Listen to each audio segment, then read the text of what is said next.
Hi guys, welcome back to my channel Mommy Saga. Guys, आज हम बात करने वाले हैं that how to take care of your baby during fever. So this recently happened with my daughter. मैंने उसे रात को अच्छा खासा सुलाया and in during the night उसको काफी फीवर चढ़ गया। And when I checked her fever it was like really a lot. It was around 103 and she was burning and वो बहुत परेशान हो रही थी.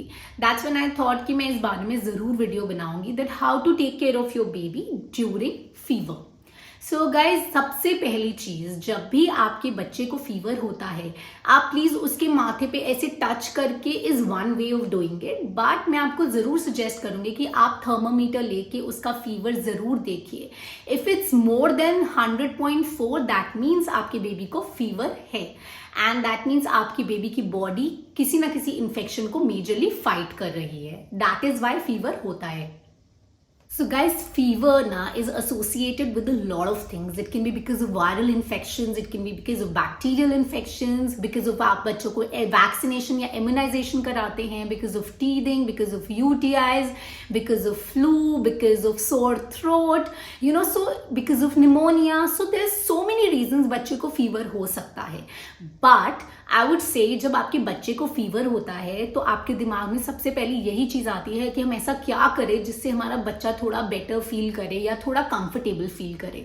सो आइए अब हम क्विकली डिस्कस करते हैं certain tips to follow to make your baby feel a bit more comfortable during fever. So guys, बहुत इंपॉर्टेंट पॉइंट है that you need to make sure that your baby is never dehydrated during fever. मतलब आप अपने baby को कभी भी dehydrated मत रखिए, उसको बहुत सारे फ्लूइड्स दीजिए पीने को। Give your baby ORS, give them some hot soups, keep on feeding them or give them lots of water, okay? And never ever overdress your baby. मतलब अगर आपके बेबी को फीवर है तो उसको और कपड़ों के लेयर में मत डालिए।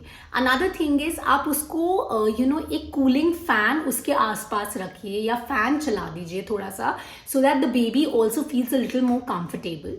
And another very very important thing is guys कि आप उसको प्रॉपर नहलाइए मत, उसको आप स्पंज बांध दीजिए, ठीक है? उसको आप स्पंज से अच्छे से उसकी बॉडी को स्पंज कर दीजिए instead of making your baby take a bath.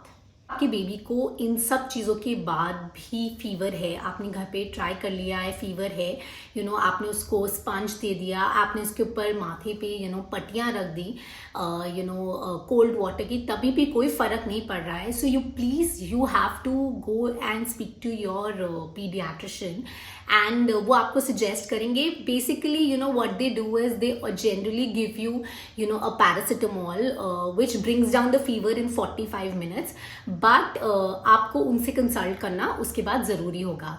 Another very very important thing guys is that आपको कब डॉक्टर को कंसल्ट करना चाहिए, ये बहुत ही इंपॉर्टेंट होता है फीवर में।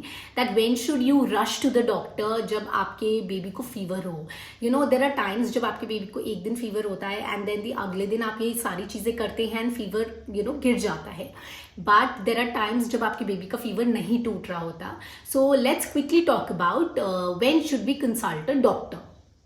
डेफिनेटली डॉक्टर को दिखाना चाहिए अगर आपके बेबी को फीवर है इन सारे सिम्टम्स के साथ।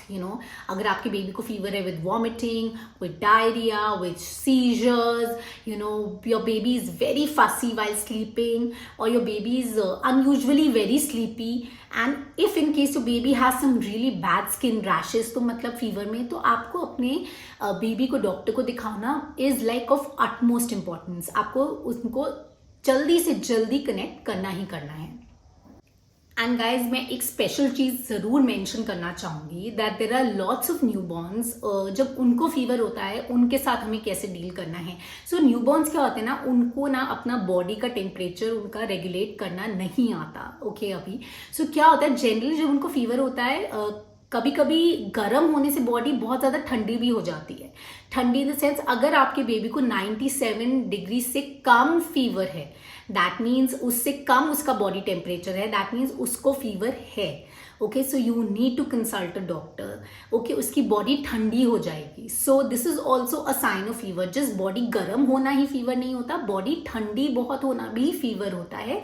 सो that means that you need to show your sick baby to the doctor. Guys गर्मियों के मौसम में एक चीज बहुत ज्यादा पेरेंट्स कंफ्यूज कर लेते हैं, फीवर और heat stroke. So they feel that जो फीवर होता है और हीट स्ट्रोक होता है that is the same thing, which is absolutely wrong. So fever होता है because of some infection, where is heat stroke होता है because of dehydration, because of heat around the environment. And if you overdress your child when it's kind of hot, तो बच्चे को heat stroke होने के और ज्यादा chances बढ़ जाते हैं. So I would say that during summers आप अपने बच्चे को सुपर हाइड्रेटेड रखिए, खूब सारा पानी पिलाइए, खूब सारे फ्लूइड्स पिलाइए, खूब सारा कोकोनट वाटर पिलाइए, सो दैट आपके बच्चे को हीट स्ट्रोक ना हो. Because heat stroke can also be very deadly. There are lots of kids around the world who basically perish because of heat stroke. They die because of heat stroke. So basically आप इसको lightly मत लीजिए and अपने बच्चे को fully hydrated रखिए. But I would like to tell you that fever is not heat stroke. Fever is because of certain kind of infection जो आपकी body उसको fight करती है. Having fever is not bad. Having fever is good. इससे पता चल रहा है कि आपकी body का जो immune system है वो strong है और it is fighting back the infection. So guys, these were the small tips I wanted to tell you about how to take care of baby during fever. But अगर आपके पास कोई और अच्छी tips हैं, प्लीज आप comment section में जरूर mention कीजिए. एंड गाइज, अगली बारी हम फिर मिलेंगे किसी नए टॉपिक के साथ. And here's mommy saga signing off. Bye bye.